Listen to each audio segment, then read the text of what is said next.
आज मैं आपके सामने एक इंटरेस्टिंग टॉपिक के बारे में बात करने वाला हूँ जिसके अंदर आपको एक वैल्यूएशन मिलेगी इंडियन स्टॉक मार्केट की। इसका एग्जाम्पल है कि आज की डेट में अगर हमारा सेंसेक्स 67,000 पे है तो अभी भी ये एक अंडर वैल्यूड ट्रेड कैसे है अगर हम पिछले 2-3 साल की वैल्यूएशन को चेक करें। इसका सिंपल सा आंसर है कि इंडिया की अगर सेंसेक्स का अगर नंबर 67,000 है और पिछले साल के कंपैरिजन पे आज की डेट में आपकी अर्निंग्स ग्रोथ है इन सेंसेक्स के कंपोनेंट्स की,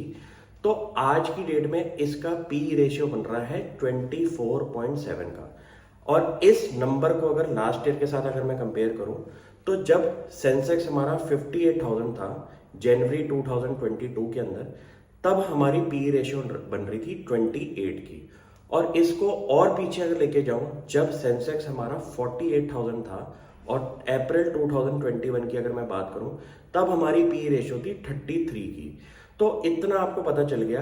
कि आज की डेट में अगर हमारा सेंसेक्स 67,000 भी है और पिछले 2 साल के हाईएस्ट लेवल पे भी अगर ट्रेड कर रहा है, लेकिन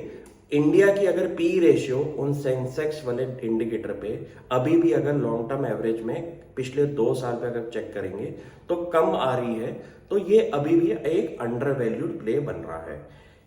अगर आपको अपने नंबर्स पे अच्छी पकड़ रखनी है तो आपको हर एंगल से इंडियन स्टॉक मार्केट को देखना पड़ेगा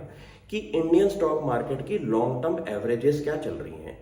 नंबर्स पे सिर्फ आप अगर स्टैंड अलोन अपने एक एवेल्युएशन बनाएंगे तो वहां पे एक गलती खा सकते हैं कि आप ये सोचेंगे कि यार हमारी मार्केट तो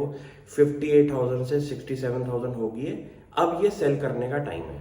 ये एक इनकरेक्ट सिचुएशन होगी और इनकरेक्ट स्टेटमेंट है, क्योंकि इसके अंदर अगर आपने तोड़ के देखा कि उस टाइम पी रेशियो क्या थी, जो थी हमारी 28 की, और अभी हमारी पी रेशियो 25 की भी टच नहीं हुई है। तो आपको ये कैलकुलेशन करनी बहुत जरूरी है कि मार्केट के अंदर ओवर वैल्यूड सिचुएशन क्या होती है और अंडर वैल्यूड सिचुएशन क्या होती है। नंबर्स को देख के आप हमेशा ये नहीं कह सकते कि ये स्टॉक हमारा या फिर हमारा इंडेक्स ओवर वैल्यूड है। आपको वैल्यूएशन पता होना बहुत जरूरी है, क्योंकि इससे आपको ये पता चल जाएगा कि अगर कोई नंबर हमारा इंक्रीज हो रहा है तो उसके अंदर एक डिनोमिनेटर और एक न्यूमरेटर का भी एक प्ले होना चाहिए, जिसके अंदर हमारा प्राइस टू अर्निंग्स अगर आप चेक करेंगे,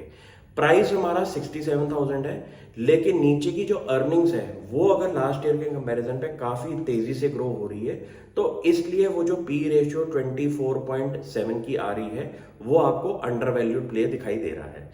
ये बहुत जरूरी है कि मार्केट के अंदर नॉर्मल सिचुएशन के अंदर जब लोग कहते हैं कि मार्केट तो अब ऑल टाइम हाई पे अब ये गिरेगी, ये बोलने से अच्छा आप उस वैल्यू ड्राइवर पे नोटिस करेंगे तो आपको ये पता चलेगा कि अभी भी इसके अंदर 10 से 15% की ग्रोथ दिखाई दे रही है अगर हमें लास्ट ईयर के कंपैरिजन पे उस पी रेशियो पे पहुंचना है। नंबर्स पे अच्छी पकड़ रखो, हर इंडिकेटर को सोचो कि ये इंडिकेटर का मतलब क्या है। जितना आप अपनी स्टडी पे काम करेंगे कि लॉन्ग टर्म एवरेजेस पे इंडियन स्टॉक मार्केट की पी रेशियो क्या चल रही है, आपको एक प्ले पता चल जाएगा कि ये एक फिक्स्ड रेंज है जहां पे इंडियन स्टॉक मार्केट ट्रेड करती है। वो रेंज 30,000 की भी हो सकती है, वो रेंज 60,000 की भी हो सकती है, लेकिन उसका जो एक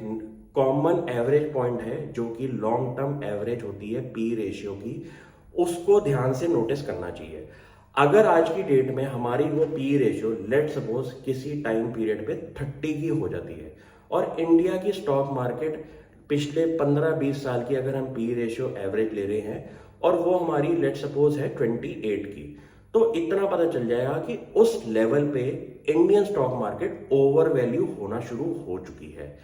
और आज की डेट में सपोज आपको 15-20% का डिक्लाइन दिखाई देता है सेंसेक्स के अंदर और आपका उस time P ratio let suppose आ रही है 22 की और लॉन्ग टर्म एवरेजेस कितनी थी 28 की, तो आपको यह पता चल जाएगा कि अब इसके अंदर एक बहुत बड़ा अपसाइड का पोटेंशियल है।